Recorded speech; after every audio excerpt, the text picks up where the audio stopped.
என்னுடைய ப்ரோக்ராமில் உங்களை நல்லா செதுக்கி வெயிட் லாஸ் பண்ணி நான் அனுப்புகிறேன். ஆனால் நீங்கள் வீட்டுக்கு போயிட்டு உங்கள் இஷ்டத்துக்கு சாப்பிட்றீங்க, உங்கள் இஷ்டத்துக்கு நடந்துக்கிறீங்க, வெயிட்டை மேனேஜ் பண்ண முடியல, வெயிட்டு இன்க்ரீஸ் ஆகிடுச்சின்னு சொல்லிட்டு வருத்தப்படுறீங்க. என்னுடைய ப்ரோக்ராம் முடித்தாலும் நீங்கள் லூஸ் பண்ண வெயிட்டை நீங்கள் மேனேஜ் பண்ணுறதுக்கு எளிமையான ஒரு டிப்ஸை நான் உங்களுக்கு கொடுக்குறேன்.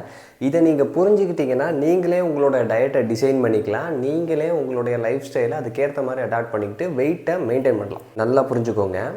உணவுக்கேற்ற உழைப்பு, உழைப்புக்கேற்ற உணவு, இந்த கான்செப்ட் தான் ரொம்ப முக்கியம். பெரும்பாலானவர்களுக்கு, அதாவது 75% கிட்ட அவங்களுடைய வேலை பார்த்திங்கன்னா மென்டல் ஜாபு, டெஸ்க்கு ஜாபு இப்படி தான் இருக்குது. ஸோ உடலை பயன்படுத்தாமலே நாம் அதிகமான மாவுச்சத்து இருக்கக்கூடிய இந்த கேலரி சத்து அதிகமாக நம்ம சாப்பிட்றப்போ என்ன ஆகுதுன்னா, நமக்கு அது எல்லாமே கொழுப்பாக தான் ஸ்டோர் ஆகுது. அப்போ உங்களுடைய கேலரிஸை குறைக்கிற மாதிரி ஒரு டயட்டை நீங்கள் மெயின்டைன் பண்ணணும். அதுக்கு இந்த இயற்கை உணவு முறை ரொம்பவே உதவியாக இருக்கும். ஒருவேளை நல்ல திருப்தியான சமைத்த தானிய உணவு சாப்பிட்டுட்டு மற்ற 2 வேளைகள் தேங்காய் பழங்கள் அல்லது ஊற வைத்த நட்ஸ் வகைகள் சாப்பிட்றது, இல்லை ஊற வைத்த பச்சை வேர்க்கடலை மட்டுமே உணவாக சாப்பிட்றது, இல்லை முளை கட்டிய பாசி பயிரெலாம் வச்சு ஒரு சேலட், பச்சை காய்கறி சேலட் பண்ணுறது, இல்லை வெறும் பச்சை காய்கறிகளை மட்டும் உணவாக சாப்பிட்றது, இல்லை சமைத்த காய்கறிகள் கீரைகளை மட்டும் உணவாக சாப்பிட்றது, இதெல்லாம் நீங்கள் சாப்பிட்டு வந்தீங்கன்னா உங்களுக்கு கேலரிஸ் இன்டேக்கும் குறைவாக இருக்கும்.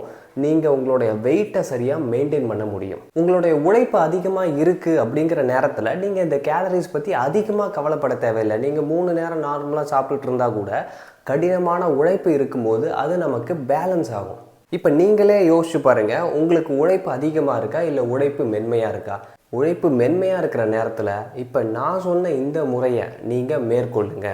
நீங்கள் உங்களோட வெயிட்டை ப்ரோக்ராமுக்கு அப்புறமும் சரியாக மெயின்டைன் பண்ண முடியும். ஜூன் 1 என்னுடைய 24 days அட்வான்ஸான டீடாக்ஸ் ப்ரோக்ராம் இருக்குது. இதில் நம்ம நிறையா ஃபாஸ்டிங்ஸு, நிறைய இயற்கை உணவு முறைகள்லாம் பண்ணி நம்ம வெயிட் லாஸ் பண்ணுறதுக்கு, டயபெட்டிஸ் கண்ட்ரோல் பண்ணுறதுக்கு, பிபி ரெகுலேட் பண்ணுறதுக்கு, தைராய்டு பிரச்சனைக்கு, பிசிஓடி பிசிஓஎஸ் பிரச்சனைக்கு எல்லாத்துக்குமே உங்களுக்கு ரொம்ப ஹெல்ப்ஃபுல்லாக இருக்கும். ஜூன் 15 பேசிக்கான டீடாக்ஸ் ப்ரோக்ராம், அதாவது 3 நேரம் நார்மலாக சாப்பிட்டுட்டு இருக்கவங்க எப்படி படிப்படியாக இந்த டீடாக்ஸ்குள்ளே வர்றது, எப்படி இயற்கை உணவு முறைக்கு மாறுறது, விரதங்கள் எப்படி ஆரம்பிக்கிறதுங்கிறதுக்கு ரொம்ப உதவியாக இருக்கும். ஜூன் 22 30 days அட்வான்ஸ்டான ஆன்டிமியூக்கஸ் ப்ரோக்ராம்.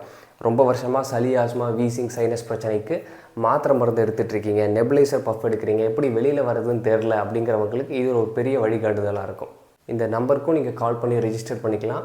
இல்லை இந்த வெப்சைட்லேயும் நீங்கள் முழுசாக என்னென்ன கோர்ஸ் உங்களுக்கு தேவைப்படுறதுன்னு பார்த்து நீங்கள் ஜாயின் பண்ணிக்கலாம். எல்லாமே ஆன்லைன் கோர்சஸ் தான். ஜூம் மீட்டிங் மூலிமாவும் வாட்ஸ்அப் மூலிமாவும் நான் உங்களுக்கு தொடர்ச்சியாக கைட் பண்ணுவேன். உங்கள் ப்ரோக்ராமில் சந்திக்கலாம்.